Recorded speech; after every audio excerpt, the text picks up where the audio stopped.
Hi everyone, I'm Kyle Bechet, and this is the AAF Exchange, a podcast from the American Action Forum, where experts provide clear, data-driven insights into today's economic and domestic policy issues.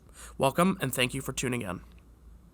A few weeks ago, President Trump released his budget for fiscal year 2021. Since then, the House has decided to not even introduce a budget. On this episode of the AAF Exchange, featuring AAF's Director of Fiscal Policy, Gordon Gray, we will discuss the ins and outs of the budget process. Gordon, thanks for coming on today. Thanks so much for having me. So this must be an exciting time for you budget policy nerds out there. So it is officially budget season. That kicks off with the release of the Congressional Budget Office, CBO's January baseline. That is their fiscal and economic measuring stick that they hand to Congress. It's how Congress figures out how much the stuff that they're going to pretend to pass this year, how much it actually costs. CBO does that. And the first step is the January baseline, which they put out last month. Right. So the sort of starter pistol for all of the talk around the federal budget was a couple of weeks ago, President Trump introduced his budget to Congress. Now, I would think, as a lay viewer of this, that Congress would come up with a counter budget and then they would negotiate. Yeah. So on February 10th, the president released the president's budget, or the administration did. OMB released the president's budget. That is the executive branch's wish list, essentially. It is their alternate universe where if they could control everything, here's how federal policy would look. And it is the first and kind of the only major budget initiative that the executive branch does. Most of budgeting, most of spending, most of the fiscal policy decisions are in fact made by Congress, which is in keeping with their Article 1 responsibilities. The president's budget used to be more of a starting point for how the agencies would be funded, some sense of what the president's priorities will be for the year, but over time, the president's budget has increasingly become more of a messaging document, less of a policy guidance tool. That just reflects, I think, the nature of the public policy debate right now. It's the executive branch just looks at it as, here's an opportunity to showcase what we want to do, particularly in an election year, less about legislating. All right, so you started talking about it a little earlier, but let's talk about how this is supposed to work, or how it's theoretically supposed to work. Is there actually a law that sets up how this works, or is it supposed to be this chaotic mess that we're seeing? So the modern budget process was established in 1974. It's actually embedded in a broader law that was born out of kind of a showdown between President Nixon and Congress. In fact, it was one of, if not the last law he signed before he resigned. And within that law, it's the Congressional Budget Act and Impoundment Control Act of 1974. That sets up the modern budget process, which begins in January. CBO releases their estimates for how much the government is going to spend, tax, and what their estimates for the economy will be for the next decade. The next step in that is the president releases his budget, and then Congress is supposed to look at the president's budget, look at CBO's baseline, and then come up with their own budget resolution. In the House and the Senate, they're supposed to meet in the middle. That budget resolution is supposed to then guide spending and taxing decisions for the rest of the year.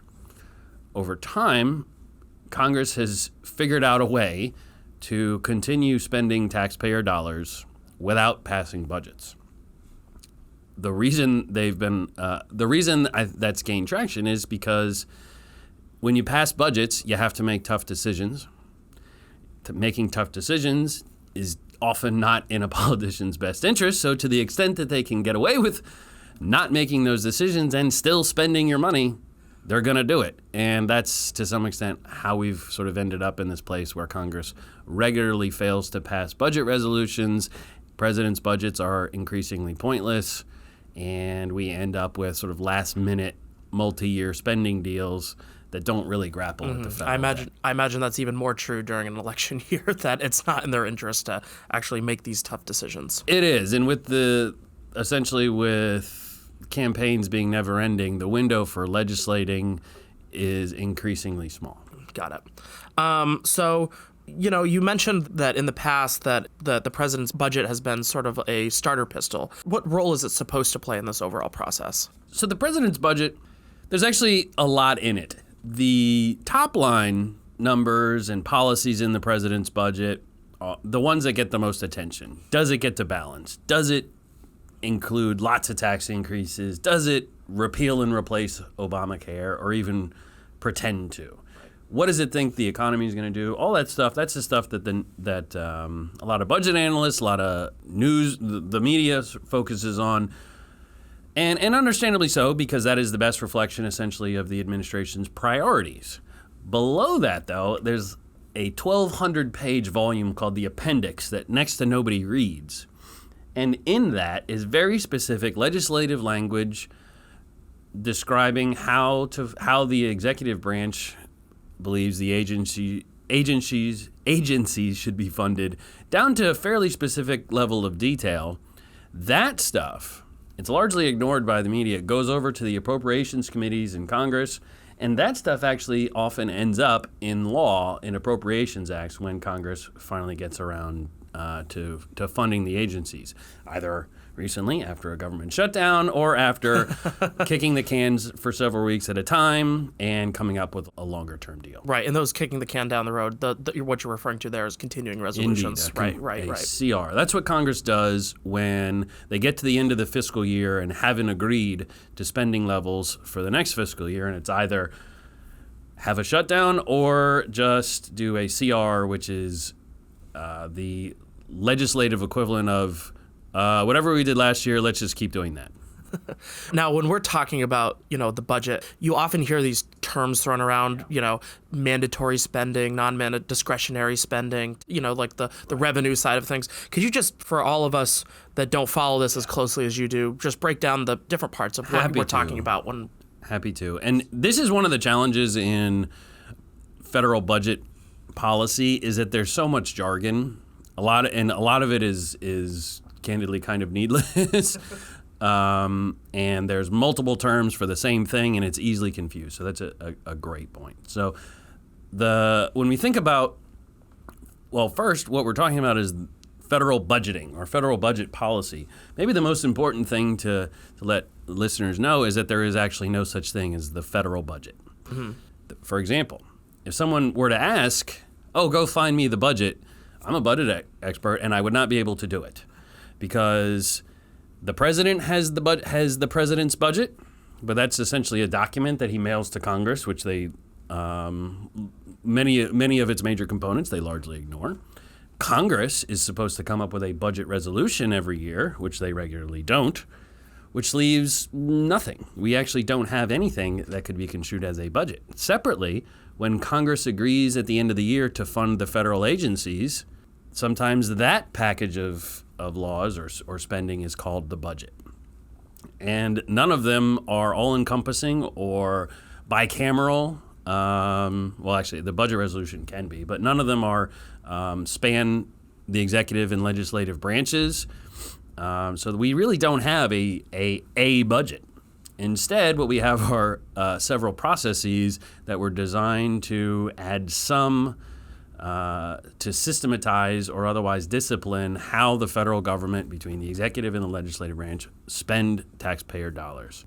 Within that, if we want to think about just the terminology and the vocabulary around federal spending and tax policies, just looking at the spending side, there are two major components of federal spending. There's discretionary spending, and that's about a third of the federal budget. You have a great chart that outlines this for people, too. And discretionary spending is when people think about government spending, it's actually discretionary spending that most people think of. That's defense spending, that's spending on roads, that's spending on education, the space program, all that stuff that the federal agencies go and do. That's usually what people think about when they think about federal spending. It's only a third, though, of what the federal government actually spends in any given year. The rest is what's called mandatory spending. It's called mandatory spending because the federal government is going to write checks under these spending programs, mandatory spending programs, whether or not Congress passes laws in a given year or not. The best example is, say, Social Security, set up almost 100 years ago, and it is a program that has criteria and eligibility requirements, and so long as you meet those, Congress is going to mail you your check. The Social Security Administration is going to mail you your check. Congress doesn't have to do anything about it. And that's entitlement spending. So this is Medicare, Medicaid, and the Affordable Care Act subsidies, and all of these programs that people broadly can call entitlements. That spending has been growing as a share of the federal budget. Back in the 60s, it was a third. And these days, it's 2/3. So it's essentially flip-flopped. The share of federal spending that is spent every year by Congress, discretionary spending, versus mandatory spending, which is now 2/3 of the budget. Thanks for laying out all of the theory of this. One of the things I appreciate when we have these discussions with you is you always know the history of how things work, and going back to the Nixon era and all that stuff. And sometimes the history is more interesting than the whatever's going on today. So. Exactly. But so let's talk about a little bit about what's going on today and the reality of the budget process rather than the theory of it. Right. How does President Trump's budget specifically fit into the process you just outlined?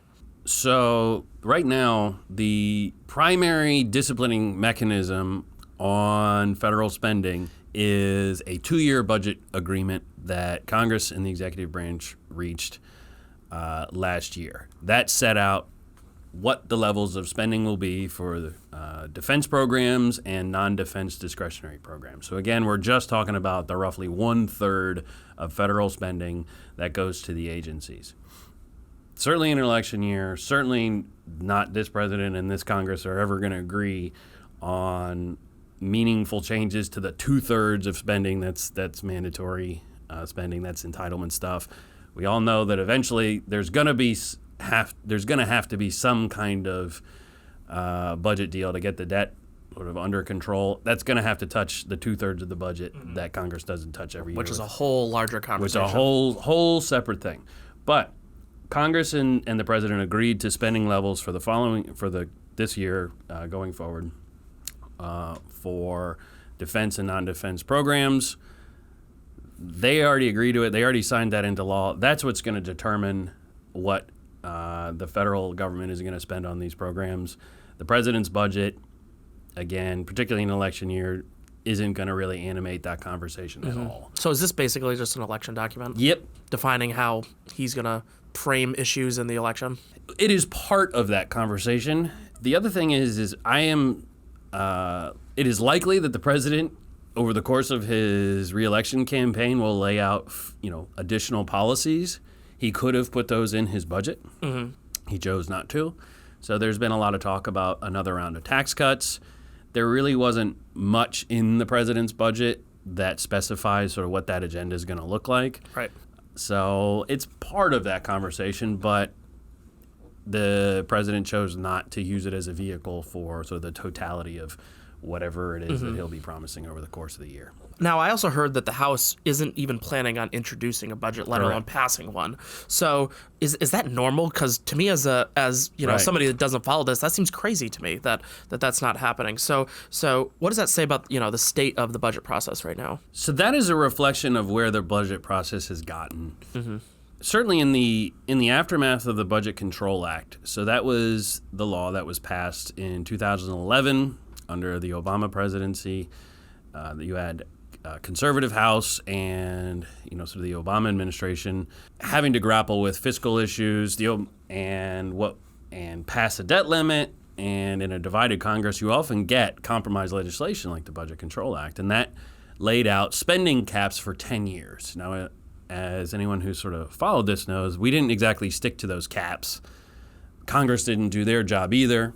The caps were supposed to come up with about half of the deficit savings that the Budget Control Act was supposed to deliver. Congress was supposed to come up with a grand bargain to deliver the rest.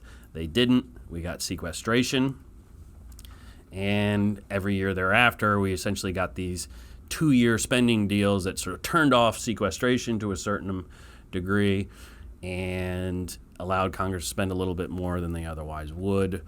As part of that, Congress decided, well, why are we going to do a budget resolution, take all these votes on amendments that we don't want, particularly in the Senate. The Senate has a process called vote-a-rama that essentially forces them to take dozens and dozens of votes on amendments that, since people know that they're going to have to vote on a certain amendment, you often see a lot of messaging amendments, a lot of politically motivated amendments.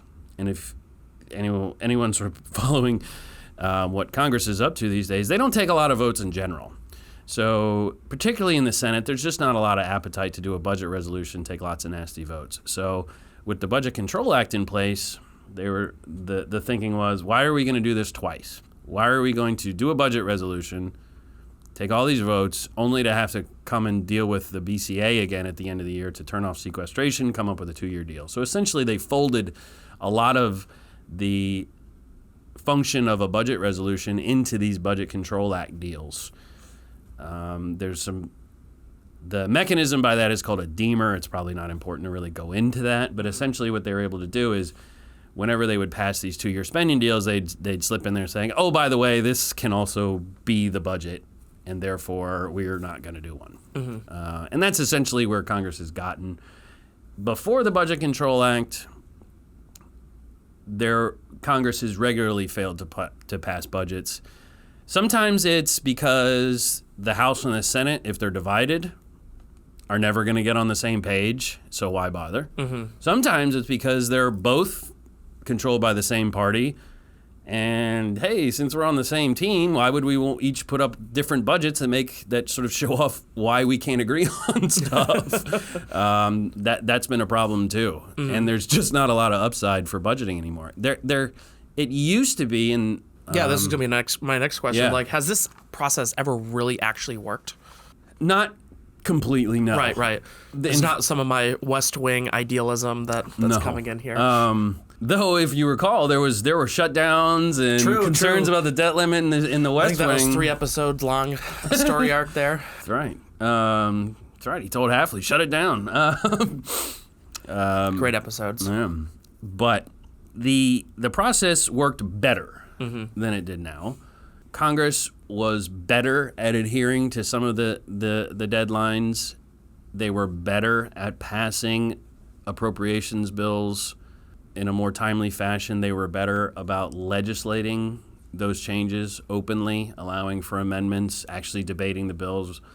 But I think we'd be kidding ourselves if we thought that this was, sort of this golden era of legislating. Right. They never. I think there's a little less chaos in the system. 1 or 2 times I think they did everything on time. Yeah. But again, star. this is a 40-some-year-old law that's never entirely worked. Yeah.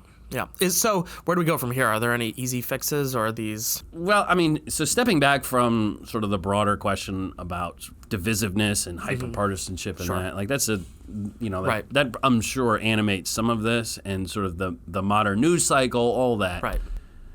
Beyond that, though, there are some changes that could incrementally improve the budget process, I think. The Senate Budget Committee, and kudos to Senator and Chairman Enzi and Senator Sheldon Whitehouse, a Democrat on that committee, actually worked on some bipartisan budget process legislation.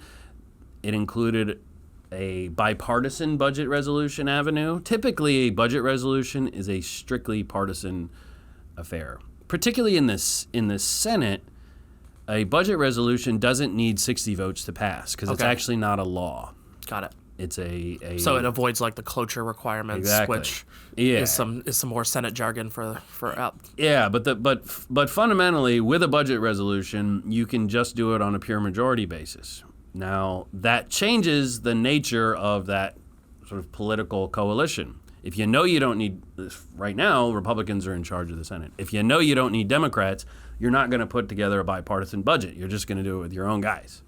So the legislation itself looks much different. If you're going to try to do a bipartisan budget, your budget's going to look a lot differently. You're probably not going to put a repeal and replace placeholder in your budget if you want Democrats, for example.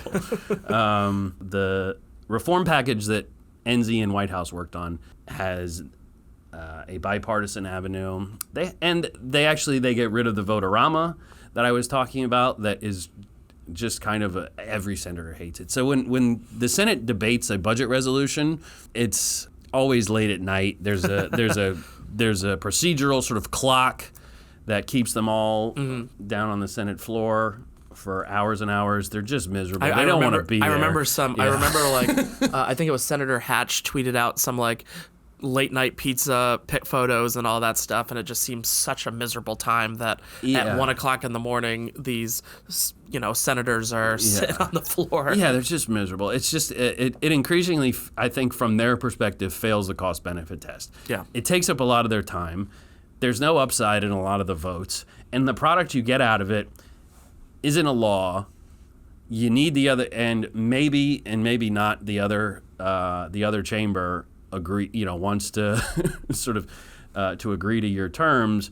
So what does it, and all you're doing is setting out spending levels that right now you may have already agreed to anyway. Right. So there's a reason why you can see there's just not a lot of appetite on the Hill right now for any of this. Mm-hmm. But it sounds like there's a little hope for the future with some bipartisan reforms. There is an effort, yeah. So, well, I think we could sit here and talk about this all day. Absolutely. But wrap up with the one more thing and talk about something a little bit more interesting. And I know outside of your interest in the federal budget, you are also the office cook and the office chef. So what's new in Gordon's kitchen? Oh, man. I made duck over the weekend. Ooh. I can't not eat duck if I see it on a menu. It's just the best. It was pretty simple, just duck breast. You gotta render all that fat, crisp up the skin, and I made this red wine stock reduction that was pretty evil. So yeah. Sounds delicious. We ate pretty good. So, well, thanks for coming on today, Gordon. All right, thank you. I hope you enjoyed this conversation. Tune back in for our next episode, where our experts will provide clear, data-driven insights into today's economic and domestic issues. I'd also encourage you to check out any of the links in our show notes, and also follow us on social media to learn more about AAF. Don't forget to subscribe on iTunes, Spotify, or Google Play.